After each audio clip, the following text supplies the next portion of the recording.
to see you again. You too, mate. Ah, mate, what a weird time we are living in right now. Yeah, tell me about it. Yeah. Hey, Well, it's been nice not having to go to work. I've got to admit, my body feels good.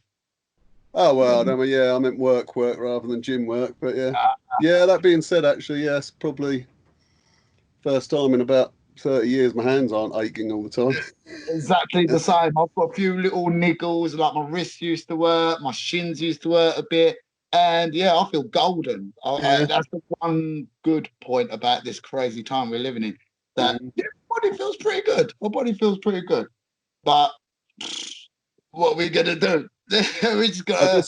I just saw a video actually of someone. They've got like a broomstick, and then they've taped a pad to the end of it. So they're doing a PT. Still got their 2 meters distance. 2 meters distance. And to be fair, I was thinking about that 2 meter distance thing. Surely that depends on which way the wind's blowing. Yeah, true. Yeah. So, like, say if you and me was out doing pads and you're downwind of me. Say I've got it. Well, you're going to cop it, ain't you? Yeah. Sure. Like I literally haven't said this to anyone. I thought about it yesterday, and I was like, if I was going to train someone outside, which I haven't done or anything yet, I'd have to really think about which direction the wind's blowing. To make sure you're upwind. Yeah, or crosswind at least. Unless, of course, they're also up to the same trick and they'll keep circling around. It'll be like a fight where you're trying to get dominance. Trying to get the dominant position. Yeah, exactly. But maybe I'm wrong, but I don't know. That just popped into my head the other day, and I was like, could that be an email? Surely there's some kind of... Well, it does work, because when I'm out walking the dog, if people are coming towards me on a footpath, I always make sure I stop and like move to the side, upwind, whichever side it is. Yeah. I've been very conscious of which way the wind's blowing when I'm walking up the road. And well, that's something I've never done before. Be conscious of which way the wind is blowing. What a strange world we live in. At least we're both devious then. Yeah, you got to think. You got to think. I did some pads with Sid last week outside. Oh, nice. That was fine. I'm doing some with the guy on Monday. Yeah. Like I really feel it's getting towards that time myself. In class, like we're in the age of misinformation. You see one article saying, I don't know, the sky's purple, and then you see another article saying, no, it's pink, mate. And you've got 50 people on both sides swearing down that is their one and only true thing going on. Yeah. It makes me feel very uncertain. No, you can't believe anything. Yeah. It's uncertain times. But we could talk about certain things, Bob. Certain things. Now, Muay Thai in K1. Yeah. I've got some students who, obviously, they know the kind of differences, but then when it comes to the scoring and well, let's just talk about the scoring first. Like, let's say I don't know nothing. I want to do Thai boxing. Yeah. What is like?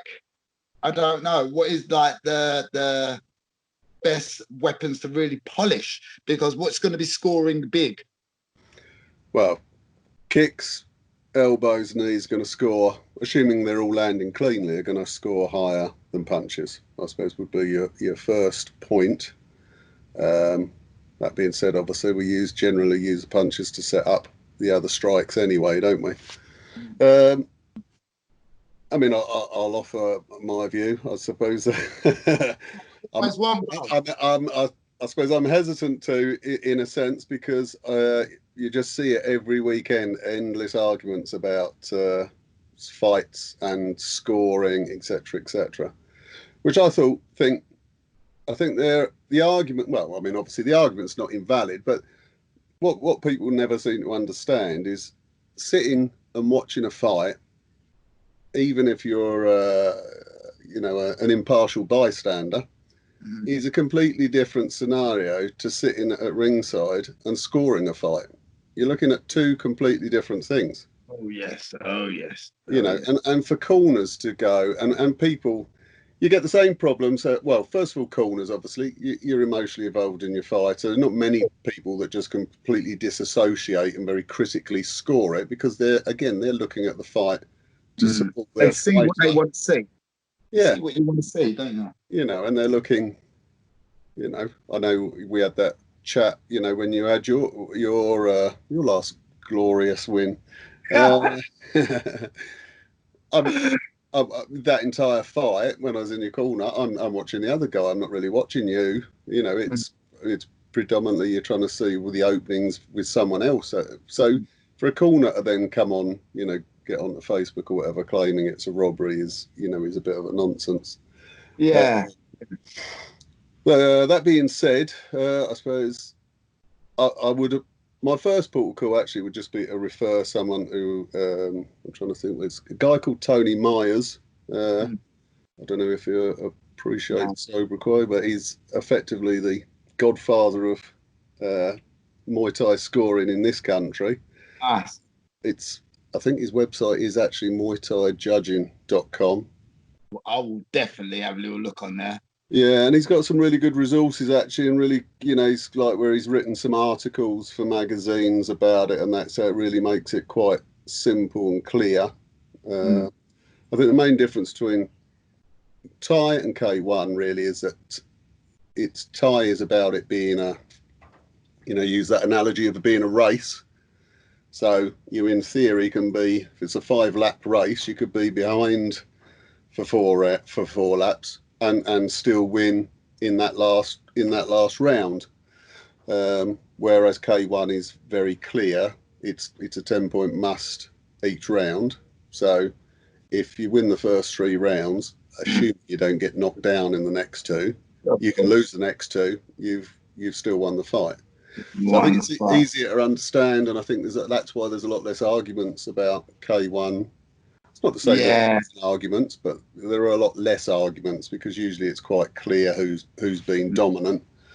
And then you see the problem is then if it's, so again really K1, if it's a tight fight, then again it's a completely different thing to sit there and score it as a judge than it is to just be sitting in the crowd. I mean, you can still you might be as a judge watch a fight and it's, you know, a round's incredibly tight, you know, and you're almost scoring it just on one particular shot.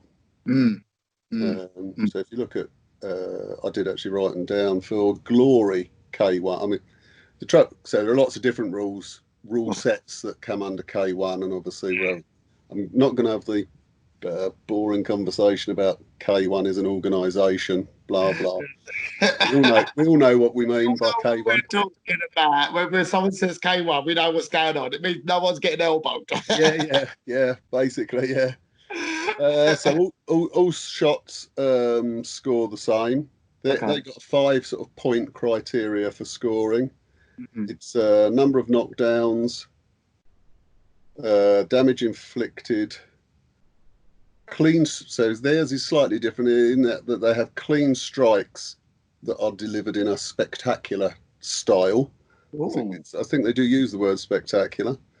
Then you've got clean strike. So obviously a spinning heel kick is worth way more than a low kick. Then they've got just clean strikes, and then their 5th point is about aggression and ringcraft.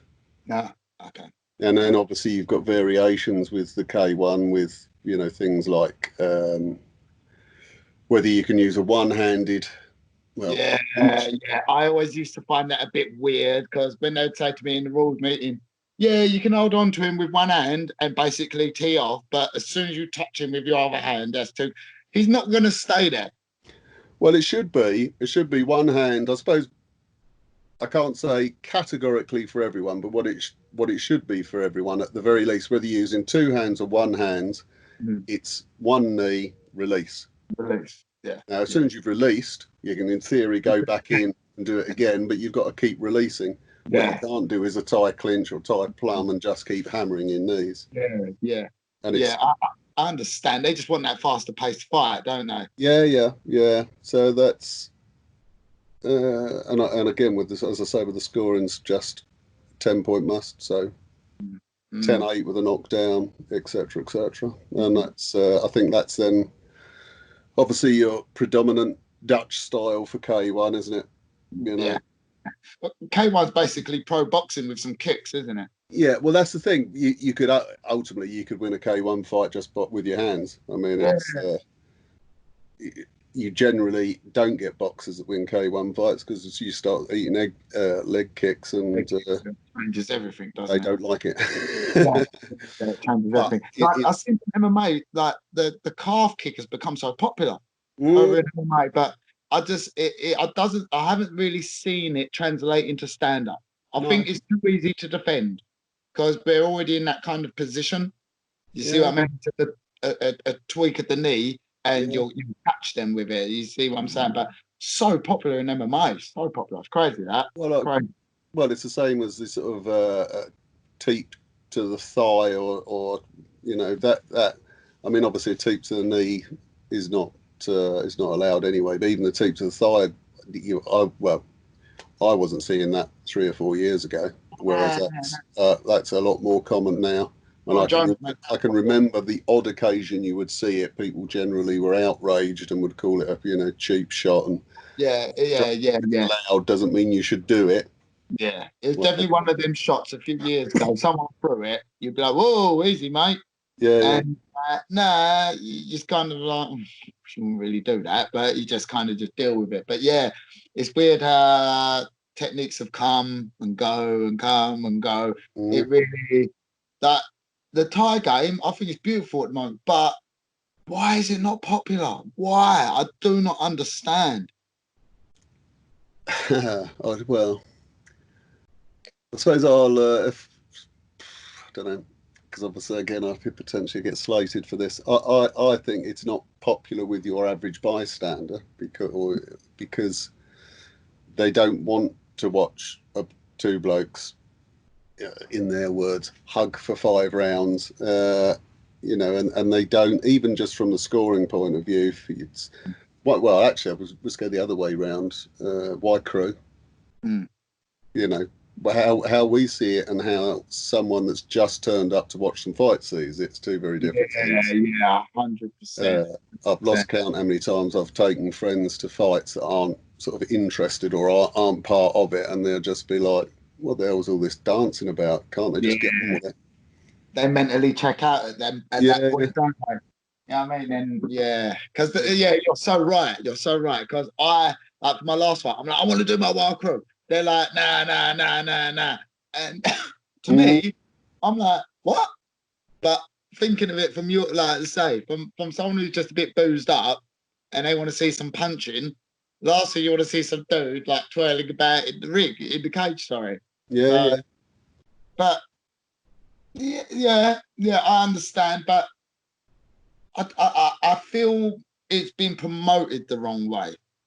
And like if it was more or almost like if you knew why this was going on. Do you know what I mean? Like there's an MC in the place, why can't he say on the mic what's going on? Do you know what I mean? Like maybe I don't know, maybe I'm wrong, but it's just that everyone knows about Thai boxing now. And everyone recognizes what's going on with it now. Like MMA is so huge. Anytime you see an awesome elbow or a knee or a body kick, that's world class Muay Thai. That is right there. You hear the commentator, world class. It's kind of a bad kick, but it doesn't matter. So everyone knows Muay Thai for the other weapons, for the elbows, for the knees, for the kicks, for the clinch even. So why is there like on TV? To be fair, with all sports, like why is it literally only boxing on TV? I would happily watch a bit of wrestling or a bit of judo or a bit of jiu-jitsu if it was more out there. Yeah. Like I was talking about this kind of thing with old John. I see old John yesterday, done a thingy, he was sitting in his guard. He's got parrots. He's got parrots. And one of the parrots was born he's had it since 1988. Jesus. I know, it's crazy, isn't it? Yeah. Lovely little video like this. And my phone locked. So yeah, sorry, I have to do that again or have another chat with him. But like, I don't know why Muay Thai isn't out there, and how could it be out there? Mm. Well, I suspect probably sort of for your BBC type. I mean, that would have to be a very late night thing, wouldn't it? I can imagine they wouldn't like seeing people's faces split open with elbows. Mm. You can. I think it would be better suited to uh, certainly at the moment anyway, like a sort of, I don't mean highlights as in just bits of but of a fight, but you need to sort of record an entire show and then choose, four best fights out of it. The main card, you know. 100%. The thing is, if you appreciate it, you can appreciate it. If you take a step back and again think of yourself as someone that's not into the sport in itself, some fights, can be viewed as like a Boring bit of a stinker. Yes, exactly. Yeah. in a nutshell. Yeah. Yeah. In a nutshell. And yeah, if you don't know what you're looking at, you can, yeah. If you don't know what you're looking at, it Mm, can look like it's boring. If the level's above your pay grade, yeah. you look at some high level striking, and because they're both high level striking, there's a lot of feints and misdirections going on, but it actually means they're kind of standing still. And you and me will be like, I Yeah. see him touch his foot there. You see him touching that foot. Where other people are like, thanks happening, mate. Yeah. So Yeah. Yeah. that is a bit of an issue. So yeah, it does need to be. Yeah, like you say, you need to show the highlight of the sport itself. Mm. Really, really does. And like, But because also, I think choosing the right people. If you like, say, mm, Jim Harrison's never in a boring fight, is he? yeah, exactly. And then you get the added side of English fella. Mm, That's always going to help people like that. It's just the more it needs to be more relatable. mm, Like when I first got into Thai boxing, I tell all my boxer friends, they'd be like, "You do what? Ooh, you do? Ooh, nah, mate, nah." Like 90% of boys who I grew up around boxing, they won't go into a Muay Thai gym after I tell them what we do yeah. and what we're preparing to do. They're like, "What?" Yeah, because it's interesting because I say I can't work out why someone, unless you're actually going to be pro and make money out of it, why someone would do boxing over Thai. I mean, why restrict yourself to Yeah. just that? I want to know. I got into it learning how to fight. I want to learn how to fight, and it's not just these because if I've just got these, that's no good to no one if you can't use it. Yeah, it's got such a cultural following behind it, boxing, Mm, and now it has to be a really like high level fight really for it to come on my radar. yeah, I very rarely bother with boxing. Most of them are too, yeah, bit of a snooze fest for me personally. Mm-hmm. I'm more inclined to watch boxing when I know the result and I've read about it and know it's going to be a good fight, Yeah. as opposed to being bothered to sit there and watch 12 rounds of what could be potentially very boring. Yeah. Well, I kind of half. I tell you what stuck the nail in the coffin for me with boxing. And old David A went 12 rounds with that Russian Klitschko with Yeah, one of them lads. And then at the end of it, you know, when boxers at the end of the fight they sit in the corner and they talk to the camera and their coaches with them and that. He pulled off his boot and showed you his little toe. It was a bit red. yeah, It's like, come on, come yeah, on. yeah, yeah, 12 rounds, you could have picked right. yeah, Fuck the toe. I'm going for yeah, yeah, it. yeah, yeah. And then uh, you'll have the other extreme. You have the UFC where someone's bones sticking out and they're saying to the doctor, "That's all right. It's always like that." yeah. It's good. It's good. It's good. Yeah, It's good. Oh yeah. Yeah. I see. There's a good split shit on the old MMA the other day. Good split shit, yeah, man. saw that one. Yeah. He kept kicking with it. Mm, Kept kicking with it. Kept checking with it. Like that's why. Like I feel MMA has really captured people because it is truly exciting and well. Boxing, I grew up in the boxing world and it was always, boxing, you're a bit of a You know, you Yeah. can handle yourself out there, can't you? When I was growing up, there was a boxer and there was the kung fu guy. I never met one. I never met a kung fu guy, but I was always told if he's got like them flipsels on, he'll mess you up because Bruce Lee was bad. I didn't into that. But I never met one. So all I ever met was boxers, and everyone was like, "Oh, they're double R, they are boxers." And then like I've got, I see a mate of mine who I didn't know at the time, but like got introduced to some, and he could do it about as hard as I could do it now. He kicked a lamppost. And he was like, yeah, Muay Thai. And I was like, oh, what's this? And the road started. And then I got into the MMA side of things, looking at that. And well, Muay Thai is the art of stand-up fighting. I think that's why I like it so much. It's very, it's my body versus your body. We can't really go anywhere else unless we get into the old left way. But MMA is the art of fighting. It's as near to as straight up and down a punch up as we can go. And well, it is. I mean, that's as close as you're going to get, isn't it? That's obviously, as you say, headbutting and eye gouging, etc. aside, within a fight sport, that's the closest you're going to get. Yeah. Get to someone who can handle themselves in most instances, and yeah, it's glorious to really see how because in this lockdown, I've got UFC Fight Pass and all that. I've been watching really old UFCs, old like UFC like 2, where there's fellas who have clearly just had a few punch ups in pubs. Yeah. They can box, and they're like, "Who's this fella in the little gi? Who's this?" And it's really good to see how the game has progressed and changed, and now. Well, we've got hyper level people in our gyms, and it's like, wow, such a crazy thing, and it still feels as though like the MMA side of things ain't quite finished yet because Thai MMA striking is still amazingly better, so much better. But I've been thinking about this a lot. Our style, Thai and boxers. Our defense and our offense really is all offset with a weight on the end of our hand and quite a large object at the end of our hands as well, to be fair. So when it comes to a lot of the defensive movements that we've set up and even some of the techniques that we've set up, it's all around that offset weight at the end of your arm. And obviously in MMA, well, I've had a few fights now with MMA gloves on. It feels different.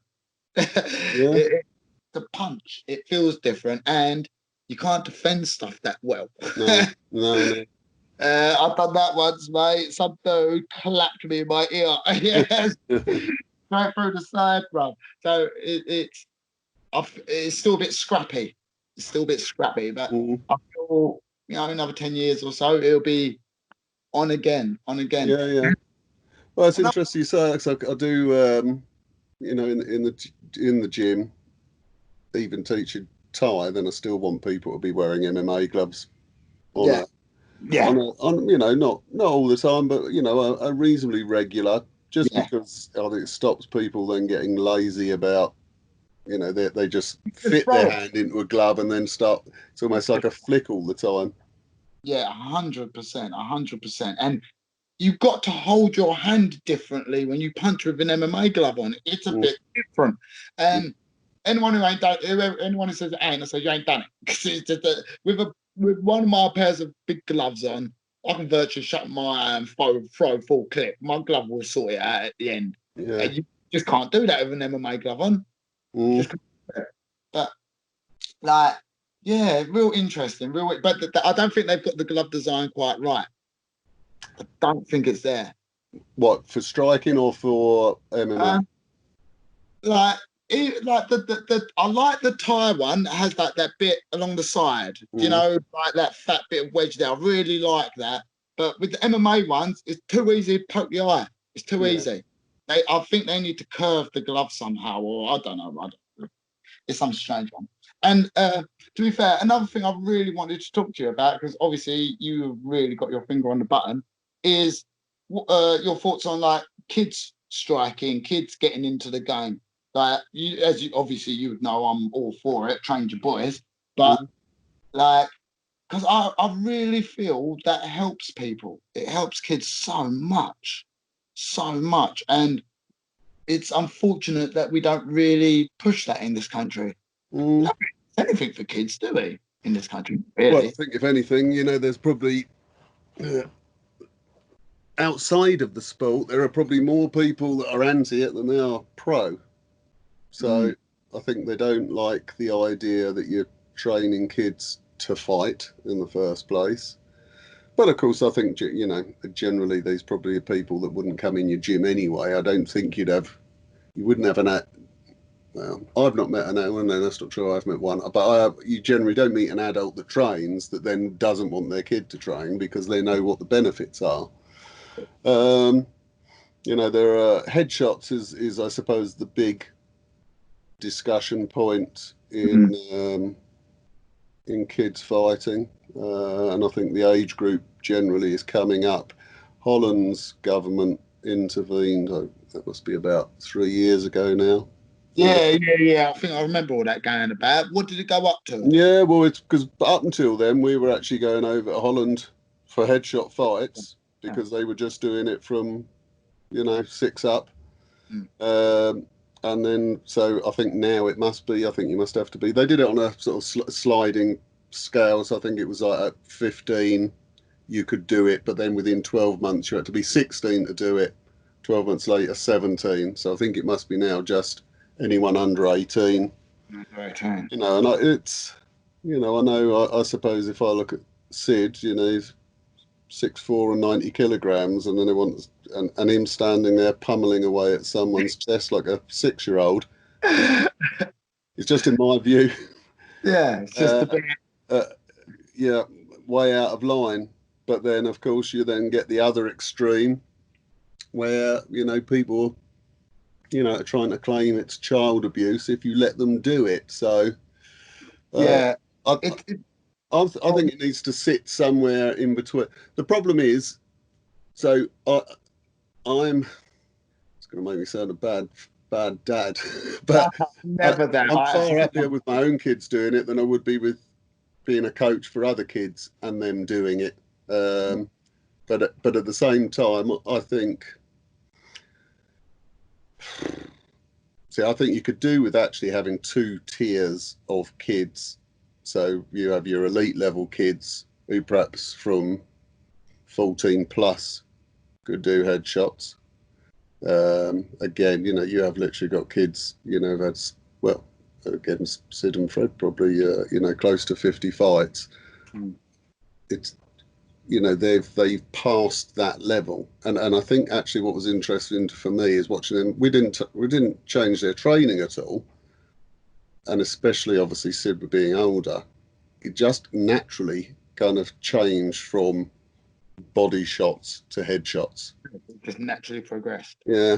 So he would then be having fights where he's just getting points docked all the time because he had kind of stopped that sort of the more childlike fighting, throw into the body, and was throw into the head. So I think, for me personally, I would say 14 and up is okay, but then I still think there has to be an allowance to say it's okay if both sides agree, and both sides. See, I mean, I wouldn't take a 14-year-old. Let's say he's had, I don't know, 3 interclubs and a couple of tournaments. I wouldn't then put him on a show at 14 and go, yeah, by all means, headshots. He's not. No, it's not there yet. Skill level doesn't equate to that. So I think you could say 14 and above if both parties were happy with that, and there was some sort of measure, I suppose, on their skill level. I really like the 2-tier thing of, because like you say, it's just the same as when someone asks how long till they can fight. It becomes evident. There's time on it. You train. Oh wow, you're good. Oh, now you're really good. Well, yeah, exactly that. There definitely needs to be a lot more. There needs to be quite a bit of give and take when it comes to kids. Like I say, because kids are different. Kids are different. You train one kid, and then you got your 2 boys. So it's well, their weapons. And then these boys could be the same size as them, or smaller, or bigger. It doesn't matter. But they've got different experiences, so they're going to be in a different position. It very much feels when I see about people talking about headshots. It feels like there's a lot of people talking about kids that ain't theirs. Well, and people, it's one of my pet hates actually. People, there's a particular opponent to headshots. You know, if you don't even have kids, I don't get how you can class yourself as some sort of authority on what they can do and what they can't do. You know, and I think the problem is, who knows, maybe in 20 years' time, everyone will be of the same opinion and people will be looking at, you know, the likes of me and you and thinking, God, you pair of sadistic monsters. Mate, what's the word? Ignorance is bliss. Yeah. But, you know, it's everything, isn't it? I mean, you can if you want to apply health and safety to absolutely everything, you're not ever going to do anything. Yeah. If you're I apply health and safety to a contact sport to a certain degree. You know, it's the hurt game. Yeah. Statistically, junior level, certainly, you're way more likely to be injured playing rugby, and you know, severely injured. Mate, over the years of being a personal trainer and a coach, the amount of students and clients I've lost from a kickabout on a Sunday afternoon. Yeah. I've lost loads. Yeah. Monday, give me a ring or a text, Chris, mate. So I'm having to kick about with the lads. One of the boys was treating it like World Cup final. Mashed up. And that's the thing. It always seems to be people on the outside, usually without kids or anything to do with the certain situation. And yeah, they're getting a bit high and mighty on it. And it's like, I agree there definitely needs to be give and take because every child is different. But at the same time, that kid could grow up to be Floyd Mayweather, but he needs to put that work in when he's a kid. Yeah. It's when you see videos of kids and you think, well, yeah, you know, they look absolutely mint on the pads, but certainly for me, all I'm thinking is, how are they going to react when they're hit? Because you go to tournaments, you watch kids on pads, and you think, Jesus, you know, see him, he's in there. Yeah, exactly. So, I think this is definitely not going to be a popular opinion. I've actually probably get more annoyed about kids having to wear body shields. Yeah, I think that devalues so much work from other kids. You can just keep soaking up shots all day long. You know. I'm always fault. What's up with a groin guard and a gum shield? Yeah. We can chuck an head guard on them. They're not meant to be hitting each other in the head, but they can only generate a little bit of power. Yeah. So you know, I understand the first couple of bats. I understand, but I shouldn't turn up and you've done loads of bats and they say, right, chuck the chest shield on. Yeah. Exactly like you say, you're walking around padded up. It's no good to no one. Yeah. But, yeah, we are very much in the times of we're in the times of wrapping people up in cotton wool. Well, look, the argument always is God, can you imagine how bad it'll look if we ended up with a broken rib? But again, really, I think it's stories when he gets older. That's what's happening there. Yeah, dinosaur time. But if I was that kid, I'd be like, yeah, I'll put my rib in that flat. You know what I mean? That's why so many junior fights, especially if they're not, you know, if they're not top tier, just end up in a wrestling match because there's no jeopardy to being in a clinch if every knee you take is just soaked up by by the body pad. I've never liked them. It just allows. It actually, I suppose, in my view, stops people being able to progress as quickly as they can because it just allows them to stand there swaddled up and taking shots. You're soon going to learn about blocking and moving, etc. when the shot's landing. Yeah, there needs to be consequences. Yeah. And if there ain't consequences, it's same as having a fight with shinies on or sparring with shinies on. You blast them with them shitties and mate, blast them. It don't matter what it hits, elbow, hip, forehead, who cares? Just throw it. But when you've got those shitties on, and now you're like, right, I could literally break my leg wrapping it around this shin. I've got to be careful here. Like you say, there's got to be a consequence. But where we're at the moment, the times of wrapping people up in cotton wool, putting like all like it, like and even talking to each other, it's very much like we're in the age of walking on eggshells around each other. You could, like it's almost wrong to disagree with someone nowadays. I see a lot of that, and like I remember when I was younger, or a bit further, like a few years back, if someone had views in one, say they had very left views in one aspect, but they could have a few right views, a few views to the right. And it does feel very much now people are very polarized, either one direction or the other direction. And it's the same with this. It's the same with, I see lots of people on chat being very, no. I ain't up for kids not wearing headshots or whatever. They're like, no, but I'm just not up for it. And then you just stop. That's right. You then end up, it's pointless. You don't bother even having the conversation, do you? You end up just muting that person. Yeah. So, and then there's no progress.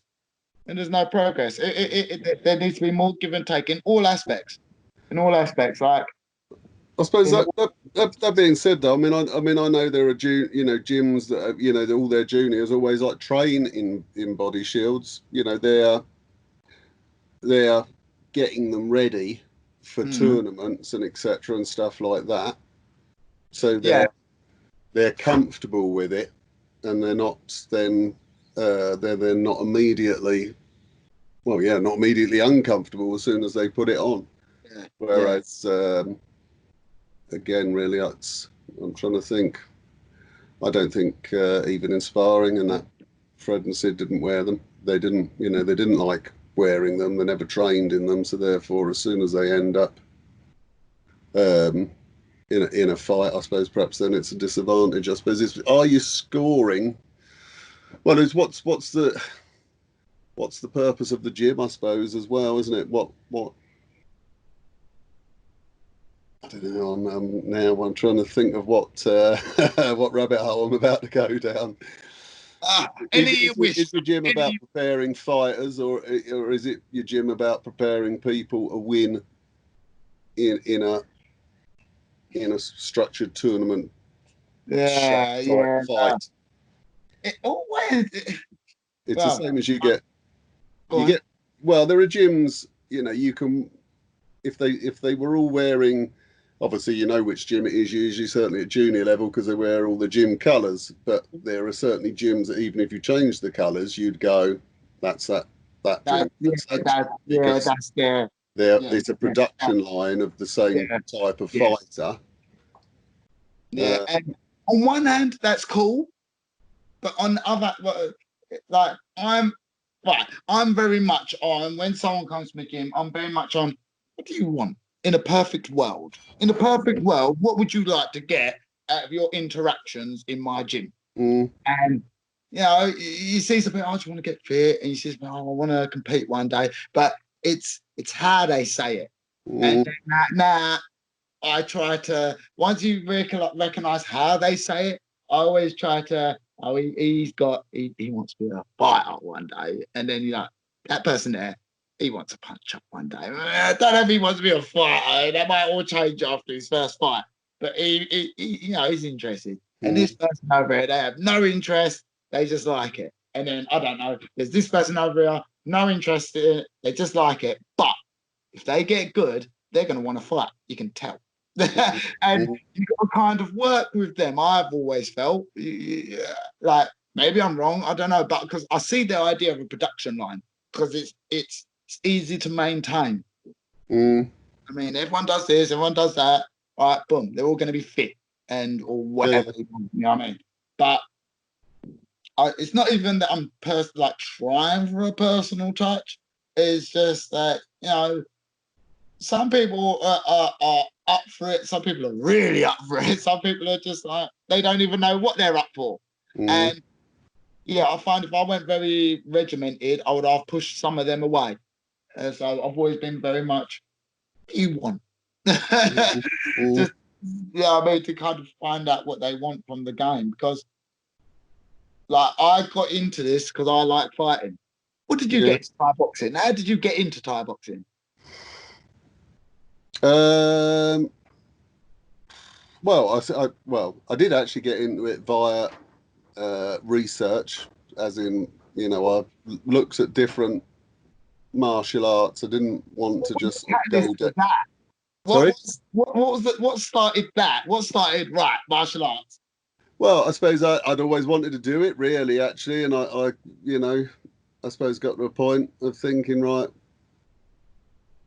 I was suppose perhaps, I don't know, perhaps lacked, no, not lacked confidence, not the right word, but I suppose I just never made that step of walking into a gym and going, right. And I suppose what I wanted to do was learn a fight. What I didn't want to do was, I definitely knew I didn't want to be doing, a triple spin kick or flying through the air or any shit like that. I just wanted what was going to be effective. Um, And so, yeah, I didn't end up in Thai boxing because I know people go, it just happened to be the local one. And then obviously a lot of people will start in karate Yeah, and move on to something else, but they go, I did karate because it was the one in the local. And yeah, then actually, so I was living in Maidstone at the time and travelled over to Edenbridge over by Sevenoaks because yeah. that was the closest one at the time. I specifically wanted to do Thai boxing. So, I think actually, yes, quite frankly, I just wanted to, you know, obviously have as you're growing up, you have a few fights and you think, you kind of think, well, all right, again, for me, you kind of think, well, I can fight, but, I could easily come unstuck as well. And so therefore I thought, okay, well, let's do this properly. Yeah. And I think, you're reading up on it, and almost I remember one of the first things I read on Thai boxing was that pretty much every shot is designed to hurt. Whereas you looked at say kickboxing, and you've got these sort of flick kicks that are a score. It's like, no, that's because I love Thai boxing, so I'm not insulting it. It's kind of and there are lots of nuances within it, blah blah. But it's kind of agricultural in a way. It's like just does what it says. There's no That's what it says on the tin. There's no yeah fluff, yeah is there? yeah There's yeah no, and that's what I'm about. That's why I got into it because it after a bit, I was the same as you. A little bit of research, and you're like, hold on, all arrows are pointing to Thai boxing here. yeah Like all arrows, like every little thing you find out, it's like it's the most savage. Oh, people get devastated. yeah Oh, and you're like, oh, yeah what is this art? What is this? And yes, it called to me like that as well. It's mhm, like such a beautiful thing. And then because it's weird, you learn to fight, and from that, I've become a whole new person. I am a better human being because of it. mhm, 100%. yeah yeah 100%. And that's something now that I always try to, you know, do Thai boxing. And like the hardest thing that I found, and I'm sure like you'll find it now with your gym, the hardest thing to do is train a friend. mhm, It's hard to get a friend in the gym, mate. yeah It's hard to get a friend in the gym. Yeah. yeah Friends will say, yeah, you got gym, yeah? Wicked. Like, I know you mean well, but yeah, it's hard to get a friend in a gym. And you just train strangers. But the real cool thing is training a stranger and watching them slowly change. And oh wow, I never thought I'd get that from Thai boxing or just mhm, training in general. I just didn't want to be dirty no more. mhm, I used to be a fabricator, welding in it as well. But it was just dirty. It was just yeah dirty. Do you know that you blow your nose and it's like black as my sofa? yeah Anything. I've been breathing that all day.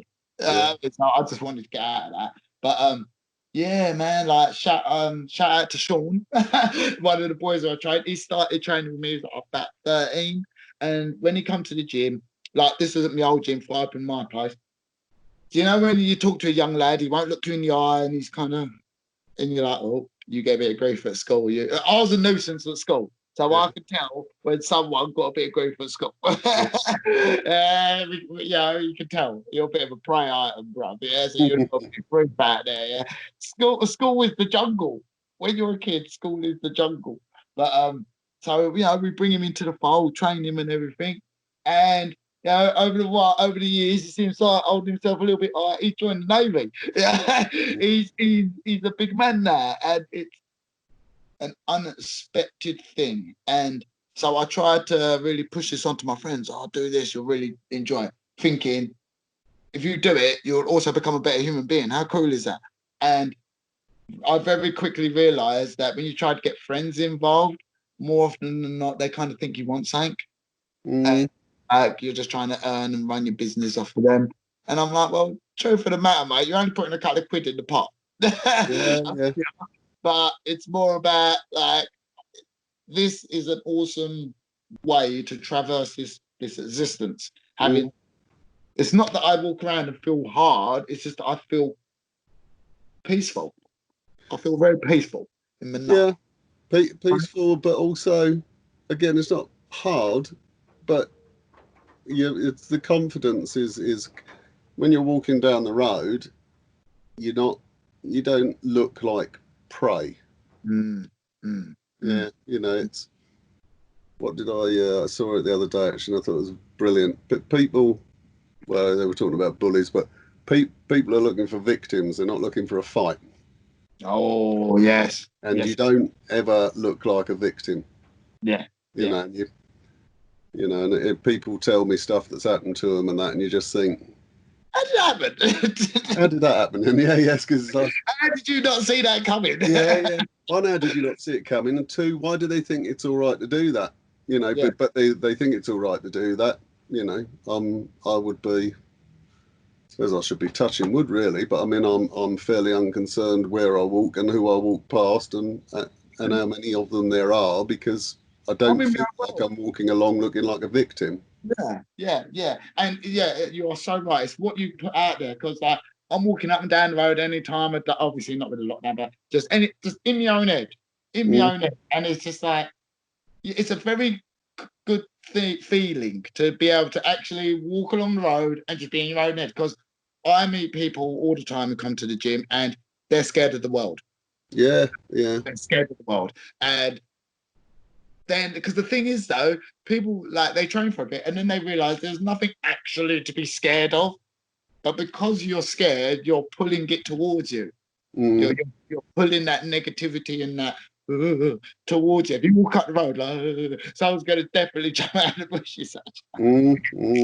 Yeah. Yeah, I mean, and I tell people I honestly haven't had any trouble out in the streets in over a decade. It's just like they're like, it's like, yeah, it just doesn't happen. And like you say, oh, touch wood, but at the same time, yeah, it's and to put that feeling on other people, hell man, forget the techniques. If you could get just having people walk out the door and feel like a little bit like again, to bring up good old Sean. I'm sorry I'm talking about you, bro. But I remember after him training for a few years, like at Granite, I went to him once. Did you ever used to get a bit of stick at school? And he's like, yeah, you used to get a bit of stick. Yeah. I was like, yeah, you still get it. He's like, and it was like he hadn't really thought about it himself. And he was like, nah. And I was like, oh, you've chinned someone, didn't you, mate? Did you? And he's like, no, nothing. But yeah, I don't get no grief. And I was like, bruv, you know what it is? You've got a different look in your eye.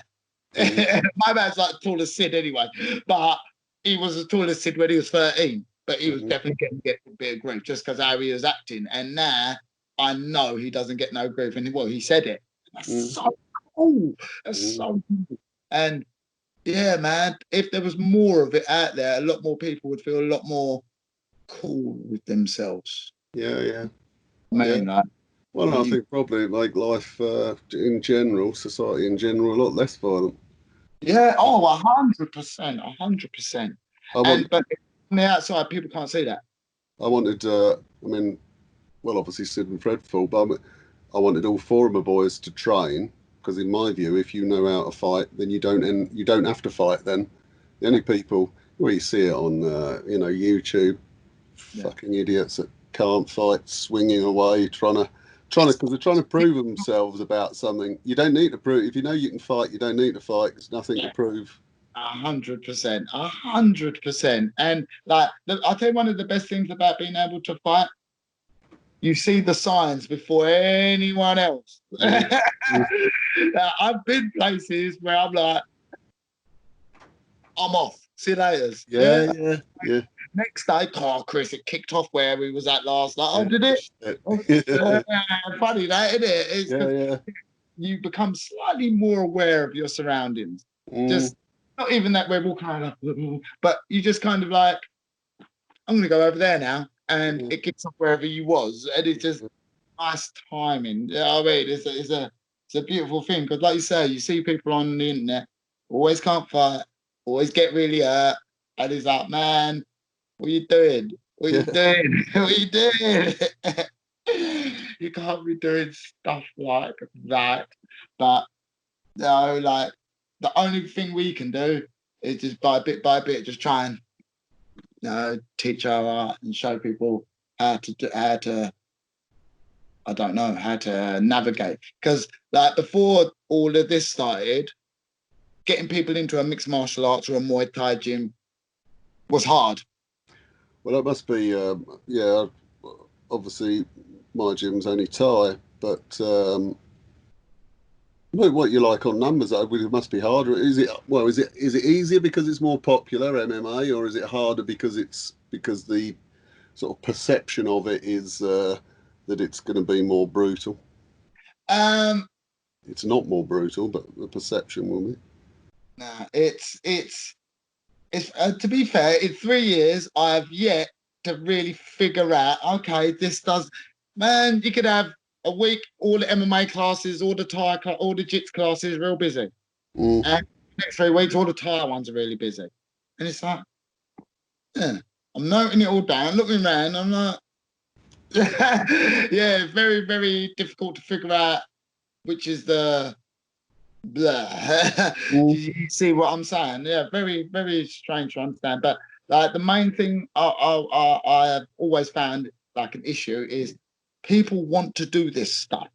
They really want to do it, but they got to walk in first. People find that so hard. That I get contacted by people who are they've clearly thought about it for a while before they contacted me, and I try really hard to put the world out there to let people know how to make it easier. But yes, it's a strange one, how to let people know it's martial arts. You're not just going to go into a gym and get beaten up. Very, very difficult. And yeah, I don't know how to really kind of get over that. I don't know. This is another thing I've got to ask you because I asked old John. Best types of cardio. Well, not running. I'm not a fan of running. Never was a fan of running. No. I mean, I think, well, for me, 3 miles max, but you're just building in sprints into that type of, what they call it, like, I think they call it Tabata or something now, but yeah. Back when I was doing it anyway, I never really ran any more than 3 miles, but would build in sprints into it all the time. That's, I suppose, from a fight perspective, and I think it reflected more what's going on in a fight anyway. It's not a slow plodding pace, is it? And I suppose perhaps because I'm just not a natural runner either. So I think the most of it. High. Sorry? You ever hit the runner's high? I did the runner's high. Right. Like, so I used to I don't run very much now. I run to my gym. It's only up the road. But like, yeah, I mean, I used to go on quite long runs. There is a lagoon of happiness and glory. Yeah. But it's on the other side of some rapids. And you've got to push through them rapids, yeah. And you Yeah. get through them rapids. I don't know what it is, but man, there's an amazing high from running. But you have to, it's kind of far. It's got like you have to kind of get into it. Yeah, I think it's different for everyone else, I'm sure.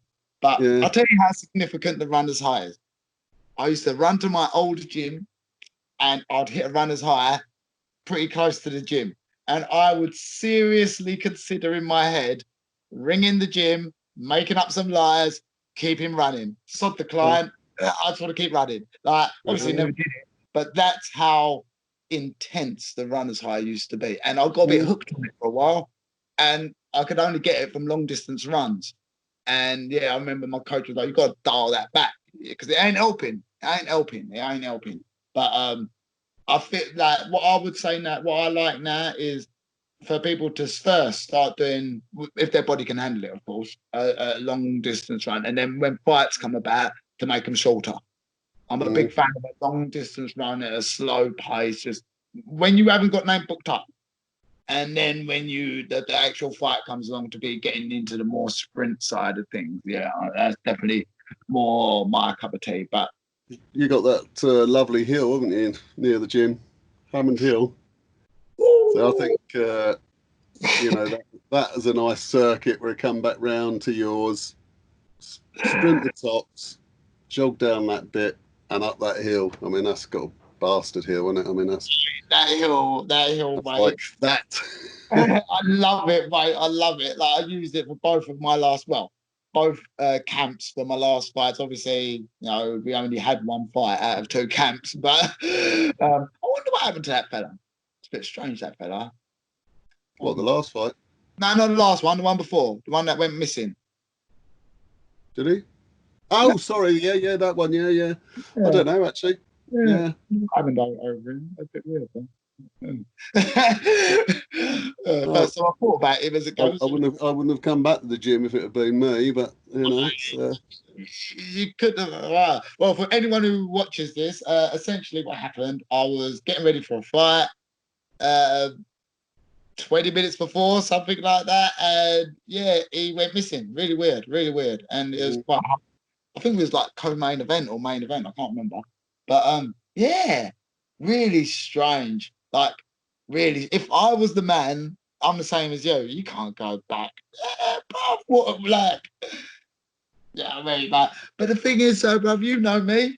If he had come and found me and started saying some madness, I'd have just been like, I mean, I am cool as anything, and I'm definitely not a bully. So if he turns up and he's like, mate, my mother, go on, mate, go and live your life, innit?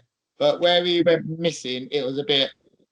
Well, get to but to be A class and then leg it away from a fight is just Exactly. And my man's had a few fights, he's busy, so he's like, let's go. Do you not think just sort of generally? Plus, I don't know. I mean, again, I don't, I don't know why he did that, but I think just generally people are a bit flakier now, aren't they? I've parents at fights and and the kid will, the kids get scared. I understand that because adults get scared. You got to take that step, get past, and then you'll have, and the parents will just go, "Oh, well, if you don't want to fight, we'll take you home then." And I'm like thinking, the fuck are you talking about? What sort of lesson is this? There's an opportunity for the parent to drop a serious life lesson. Yeah. Life lesson. Sometimes you make your bed and you're not really up for it, but you've got to get in it. Yeah, I hear what you're saying, bruv, but you bang up for this all the training. Yeah, I understand the old April's going a little bit now. I get it. But yeah, I'm the same. Like, of course, I get a bit like, before a fight, I'm like, I hope I don't get my face rearranged. That'd be nice if that don't happen. Yeah. But at the same time, well, to put it bluntly, I am really up for rearranging someone else's face. So, you play the piper, you got to be willing to pay the price. Yeah, you can't have it both ways. I like some new fighters, that Mike Tyson video, where he talks about where he's, scared and panicking even as he's walking out, he's panicking. you know, and you think, right, should be a nice clear message really there. If someone of that level and that ferocity, that feared, it's a perfectly normal feeling to have. And to be honest, I think you've if you have no fear whatsoever, then you kind of slid too far into being, you know, like a reptile brain, Yeah. you know, and you need some readjustment as it is. Which you shouldn't, There of course, needs you'd to be excited, but just to, you know, there's excitement, and the part of the excitement is the fear, isn't it? yeah, man. That's like the main reason why I got into fighting in the first place. I like pressure. Mm, I like pressure.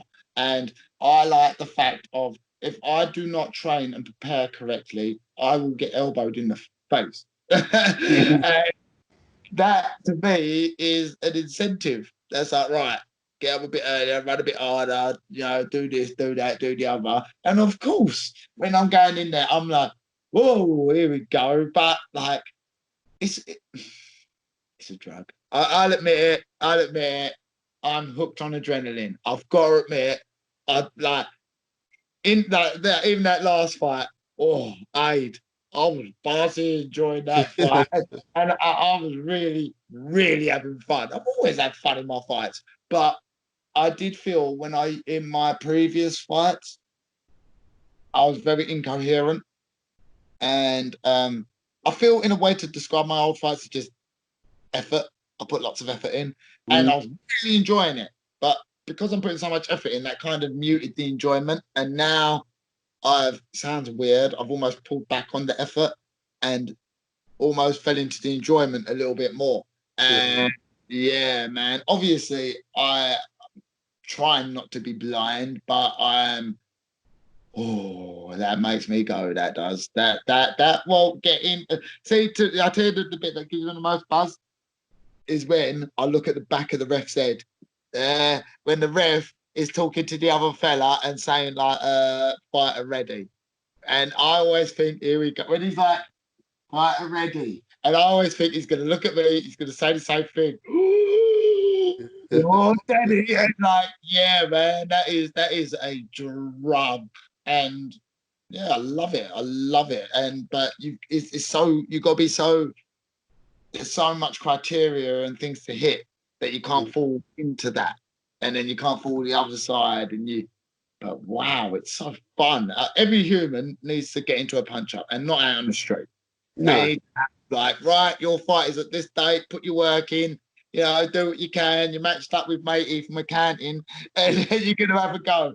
Because man, from my first fight to my last fight, I'm alive.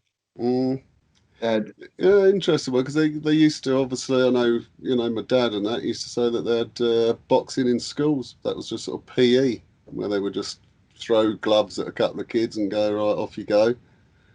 So he's you know when was he born? the mind boggles. Yeah. Trying to think when he was born, but I suppose he would be about 80, I don't know, 85 or something now. But well, obviously, if he was still alive, he'd be about 85 now. So I would guess that must have been sort of 40s, something like that. I know he was a Wow. kid during the war, so yeah, 40s and then late 40s. So I've Man, often, that would change the landscape of school. That. yeah, although I think, you know, certainly if I was a dictator tomorrow, then Thai boxing would definitely be on the curriculum. Yeah, yeah. But, you know, Like, I am one thing I think America got right: wrestling in schools. mm, That wrestling in schools, man. Like the reason why I like wrestling in schools, there's no contact. There's not, bosh.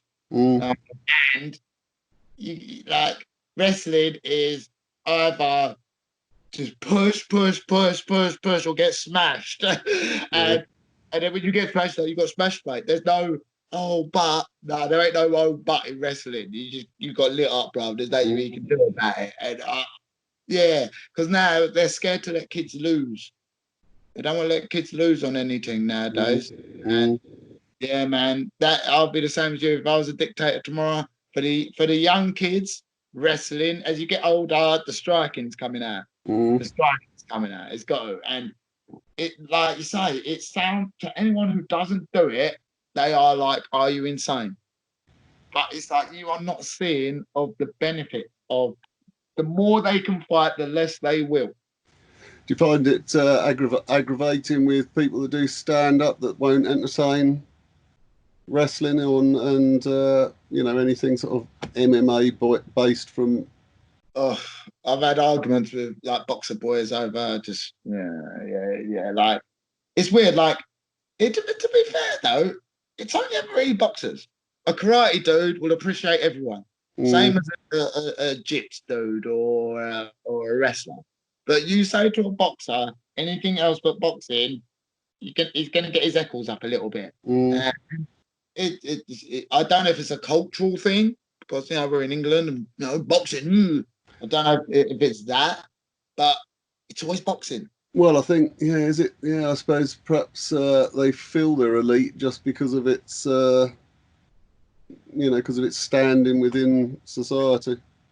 It's got a long-standing history, and even nowadays, there's such a theatre and a pomp, thing to it that, well, of course, that the people, us people are going to be like, oh yeah, they're the top boys, and they look at that, they're getting this, they're getting that, but it's like they're very good at using their hands. That's it. I used to call boxing cardio with head trauma. So that's basically all it is. Cardio with head trauma. My mum wouldn't let me compete in boxing when I was young. She wouldn't let me until I got older. But my mum's old school. She used to call Muhammad Ali Cassius. She's still on that one, and I get it because that's interesting then. Because then going back to the headshots, because Sid and Fred used to do boxing as well as Thai, and they did boxing. We went to some boxing just really to, improve hands. Of course. But they are then sparring. So then I think Fred was 9 or 10. So we had to lie about how old he was. But they're doing sparring every session, full on headshots, and to the point where you sort of did it for a couple of months, and then you're thinking, I'm actually not convinced that this is the benefits are going to be outweighed by the negatives here. Just keep repeatedly being punched in the head. Yeah. I mean, I'm going to be slightly different because I think you would be the same. If someone punches me in their head, then my response is to hit them back.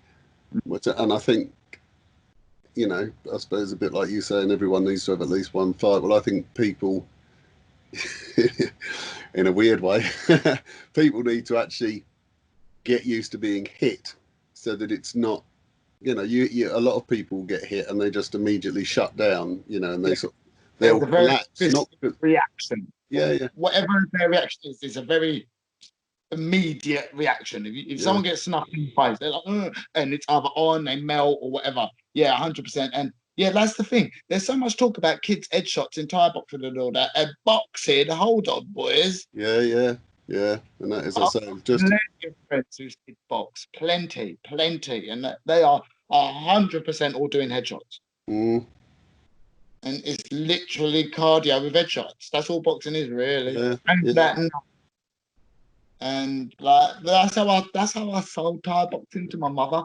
I was like, it's not just headshots. I was like it worked and then it didn't work. I was like, yeah, mum, tell you the truth, I could even lose a fight just by getting kicked in the leg a lot. And she was like, but it sold it, but at the same time, it didn't really sell it.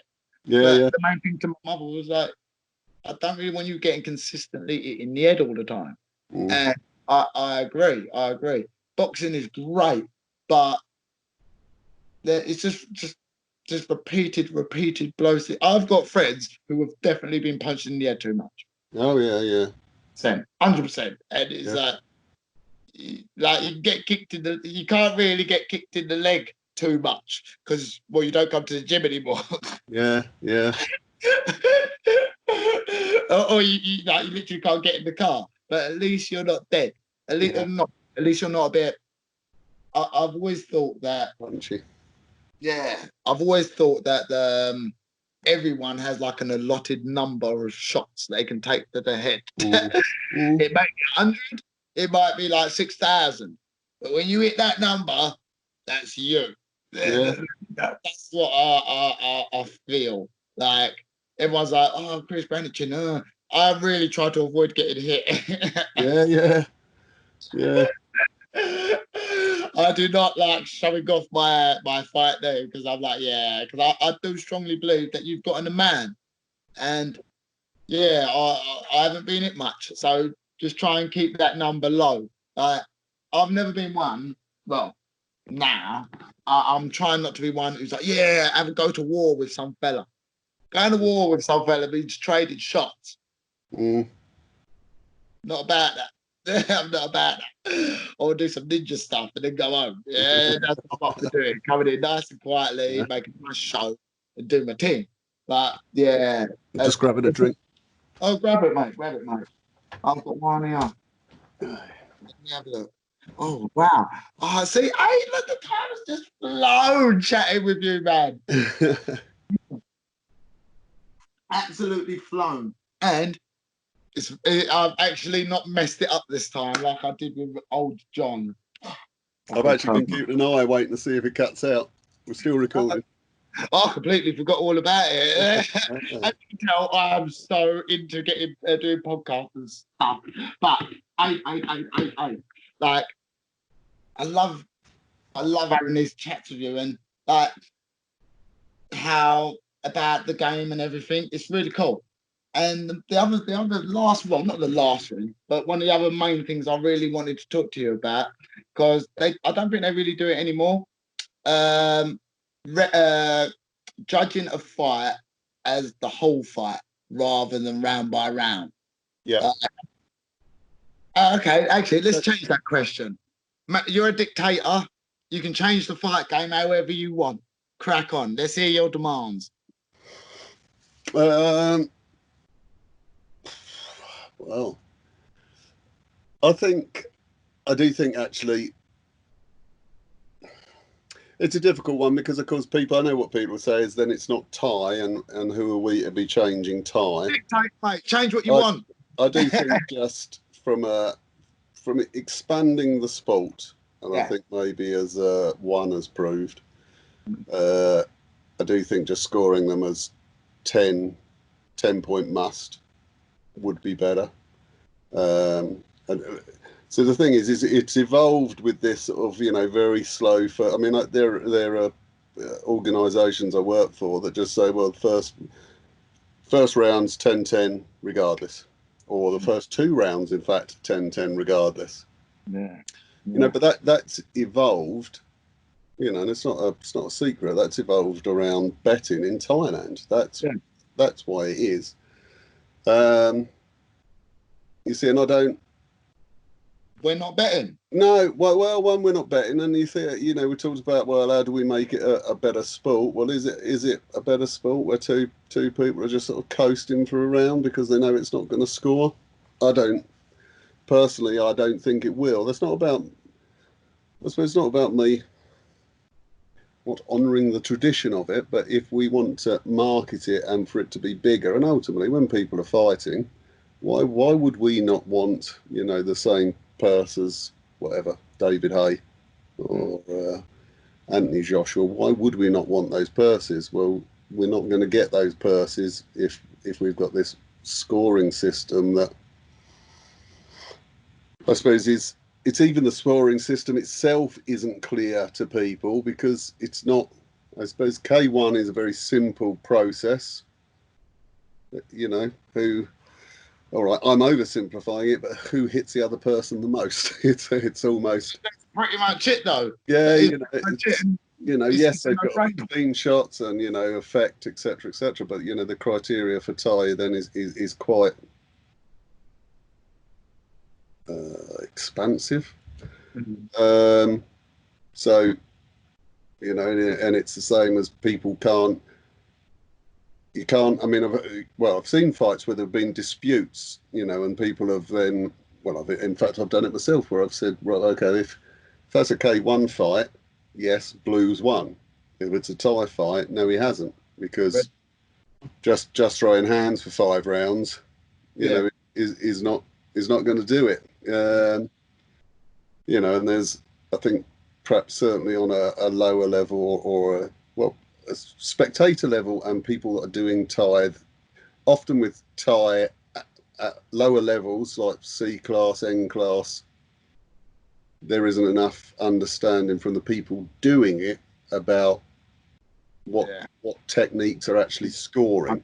100%, 100%. Yeah, you've seen them lower classes, just punch ups. Yeah, and in many ways it's. But of course, they're entertaining punch ups. I don't know. It sounds strange because obviously I love it, teach it. You know, my life is pretty much totally absorbed by it. Except in the East Wing, mate. Except in the East Wing. Yeah, except when I'm having a read. But they're all books on Muay Thai. Standard. I'm working on my library, mate. I'm working on it. But I think there is a feeling, you know, that it can be about the fight can be about not necessarily who was the better fighter, but about who scored better. And then from an outsider's, all this is about me looking at it from an outsider's point of view. From an outsider's point of view, they watch a fight and then go, "What the fuck? How the hell did he win?" Yeah. And then you go, "Well, because of X, Y, Z," you know. Yeah. And they're still looking at you going, "Yeah, but that bloke, you know." There's that you know, if you lock those two in a room, who's coming out type scenario, you know, and often from a spectator that's not into the sport, they'll think that A's coming out, but B's won. Yeah. So I think the scoring perhaps could be looked at. I think at least a 10-point must would at least make people work a bit harder. 100% in the earlier rounds. Yeah. And often you'll see that in certainly again in lower classes, but N and C class, and occasionally actually in a B class where someone will come out, tear it up for 2 rounds, and you think, you know, he's the beast here, he's going to be walking this, but the other bloke's actually has just been in effect soaking it up, blocking everything for 2 rounds. And then we'll turn it on and just walk away with it. Like Sick Note. Yes, yeah, true. Yeah. Exactly. So yeah, from the outside, oh mate, he's got this. He's got So yeah, but I fully agree. The scoring definitely needs to be looked at. We shouldn't have to explain what's going on. No, but then of course if you're coaching fighters, then you need to be saying, okay, well, you know, if you're doing that, if he's doing that, you need to be doing this. Because then you start focusing on this. Is back to that earlier thing about what your gym's doing. Is you've got to train someone how to score as well as fight. You know, you can. There's no. If you keep saying you just keep letting him kick you without a response, you know, you're just, you know, why? It's you're just giving him the advantage all the time. Yeah, exactly. And it's drilling that into it, and I think then, as I say, I'm always trying to look at it from an outsider's point of view. Yes, it's a really good thing to do. Really like, because you're right. Where I'm involved, I'm like, oh yeah, well he won, and someone who would like it's clear as day when you point it out. People watch it and be like, well, how did he win? Yeah. Yeah. So yeah, the scoring needs to be, but like again, the scoring needs to be different. But then, like you say, the teaching would need to be different. Like, well, or then, like you say, like I'm very big on trying to teach them my place. If you're up against a T-par, what you get to, like if you're up against a Nia, what do you do? If you're up against this, you get different body types, and like now we don't need like. I know that the first 2 rounds for Thai is mainly for the gambling, but also it's definitely going to be for like the Thais don't see each other. So they kind of need a minute to figure out what's going on. Where over here, we know about our opponent for 8 weeks. Well, and of course the Thais fight so much more as well. So they're looking at it's a bit like in Thailand, you get to the 5th round, and if someone's comfortably ahead, then again the 5th round turns into just a bit of a promenade. Yeah. if you and me are both fighting next week, we've had 2 hard rounds. Yeah. And I'm just like, you know what, bruv, you've got this. Yeah, He's yeah. like, fair play, mate. Good. And yeah, I'm on next week. You want that card? Yeah, So, yeah. like, I understand that, but we're not like that. And again, like, we get stuck in habits. And then not everyone kind of gets a bit afraid to change that habit because that's how we've always done it. But it's like, we're not, there isn't hundreds of people gambling. So No. why are we talking about with the first 2 rounds? Yeah. You don't need to. You don't Yeah. need to. You know what I mean? But I know there'll be people who watch this who go, well, look, scoring is very simple. You just have to understand it. But I think the problem is people don't understand it. And I do think it's just borne out. You look at Facebook after any weekend, there will be someone kicking off about a fight and they put the video up and then all his mates will go, yeah, you definitely won that. yeah. And then you get people like, sort of Jesse Saunders, for instance, obviously as is another expert. He'll be then called in, and he'll go, no, they won because of this, and then of course you get people from Thailand that are based here. Then they'll be going, no, it's different, and So I suppose you could argue in a weird way that it, the disputes themselves keep it entertaining. I suppose it's the part of the argument against part of the argument against what's it called, VAR or whatever in football was that people were saying, but it's the arguments on Monday about whether it was offside or not is what keeps it entertaining. That's perfectly understandable. It's a talking point. It is a talking point. And to be fair, talking about that, I was thinking about this the other day. Why in just fight sports you don't know the score till the end of the fight? Yeah. What's wrong with end of the second round? Blues won that, and you have a little glance, and you're like, all right. What? But I think that's again on the basis that someone could win 4 rounds and still lose the fight. So there's no obligation for you. If you're doing K1, you're going to score it, and each round, bang, scored. You could quite easily put it up. Yeah. And I think personally, again, I think it makes the fight more entertaining, because even if you're 4 rounds down, and you can see that clearly, because of course there are fighters that think, well, I'm doing all right here. You see you're 4 rounds down, so you got to. He or she knows that they've got to go out. They've got to be a knockout to win. Yeah.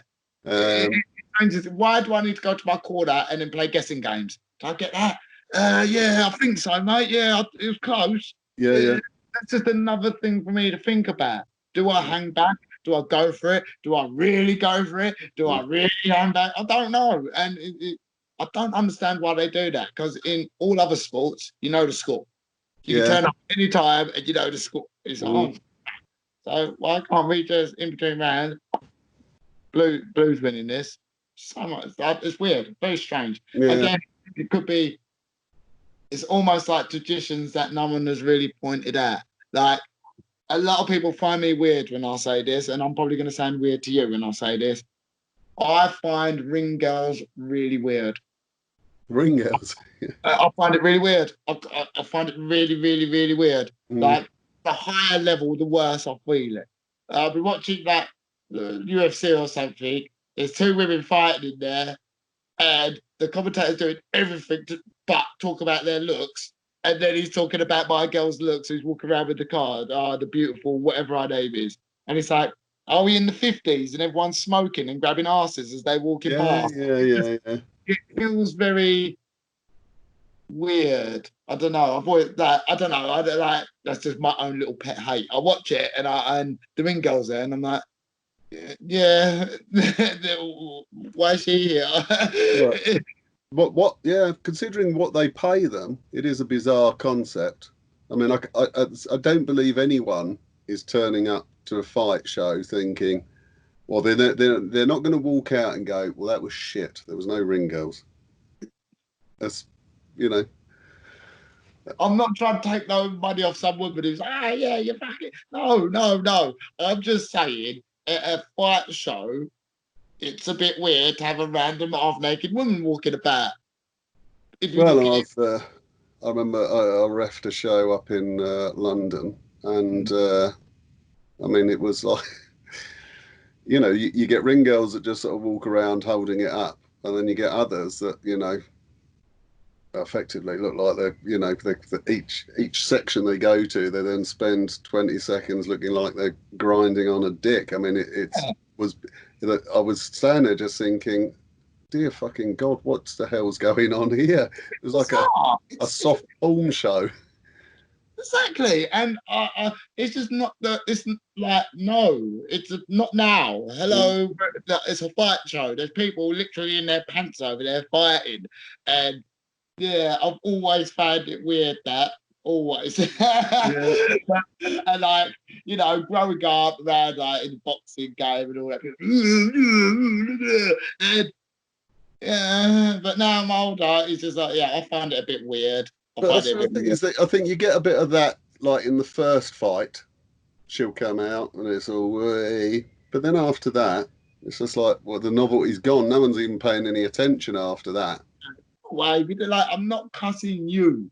I'm just saying the Yeah, whole situation with you being here, it's a bit yeah, weird. yeah, yeah, yeah.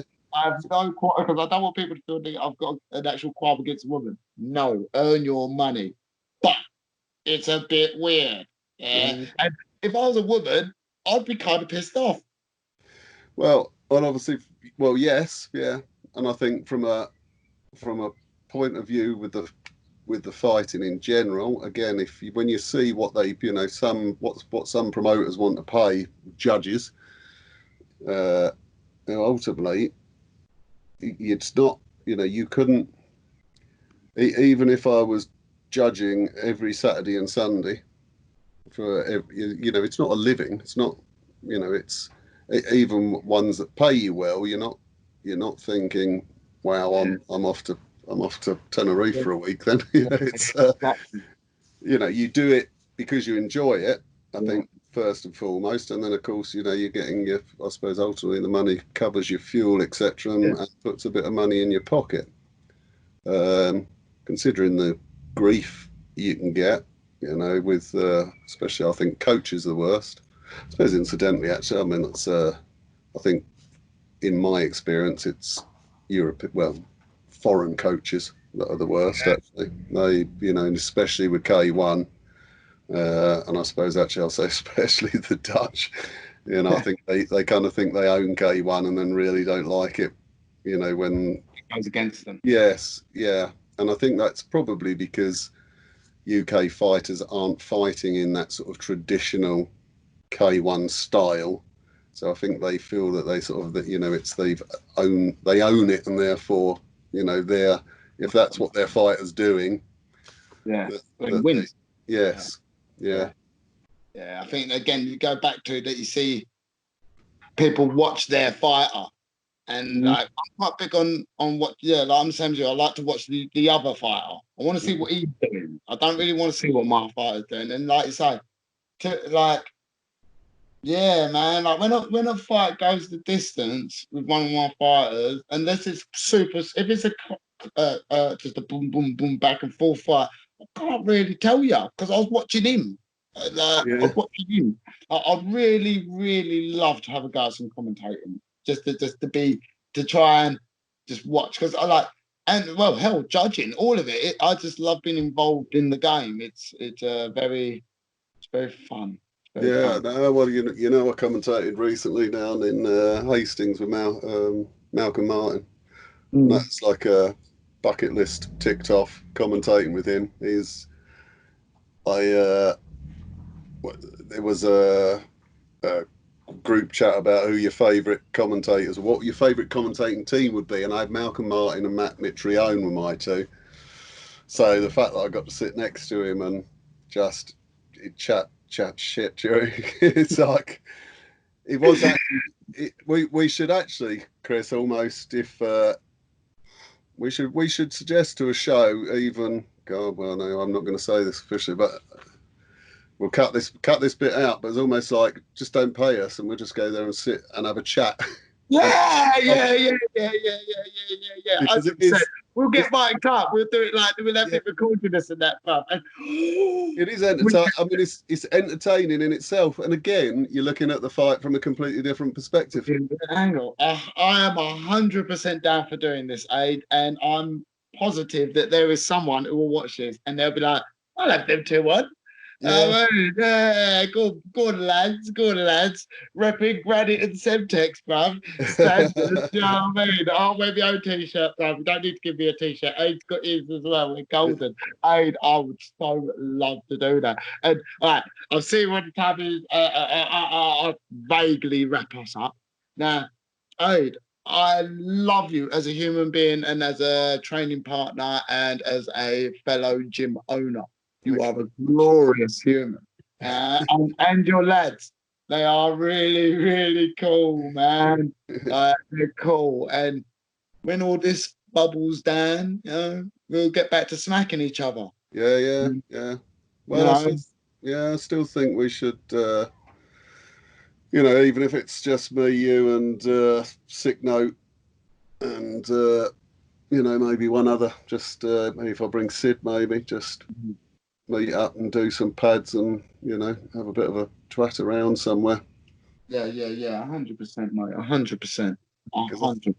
I think, well, God, much longer conversation, but I think at some point we've all got to just bite the bullet with this and go, right, Surely, let's move on. we're healthy. No one in my gym has got ill because on the group chat I'd know virtually instantly. Yeah.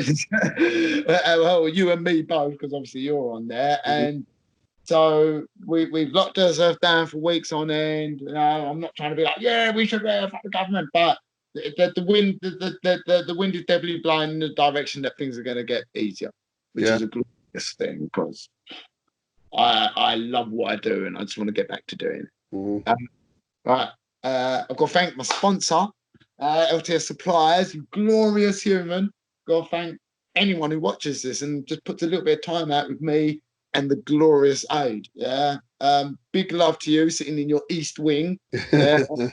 and one day, that is a glorious library. One day I will have a library. Like when my friends used to say, "Oh, I want a games room," I used to think to myself, "Study." And I wouldn't say that because I wouldn't want to feel like a dick. Wood panel study, yeah. It's on my it's in my lottery winning house, and I shall have Irish reader to get into it so no one else can get in there. Oh, it's definitely gonna be like you gotta push this and move that aside to get in there. And one day I will have a library or a study, and I just want people to be like, "Oh, where's Chris? Oh, he's in his study." That's so good. Oh, I could talk to you all day, but right now, I love you and thank you for everything. Really, nice one, Chris. Matchmaking, bring your lads to my gym in the first place, and yeah, man. And when this wraps up, let's go and get some titles. And let's go and get some more titles. Definitely. Cuz I love you. Yeah, appreciate it, bro. Yes. See ya.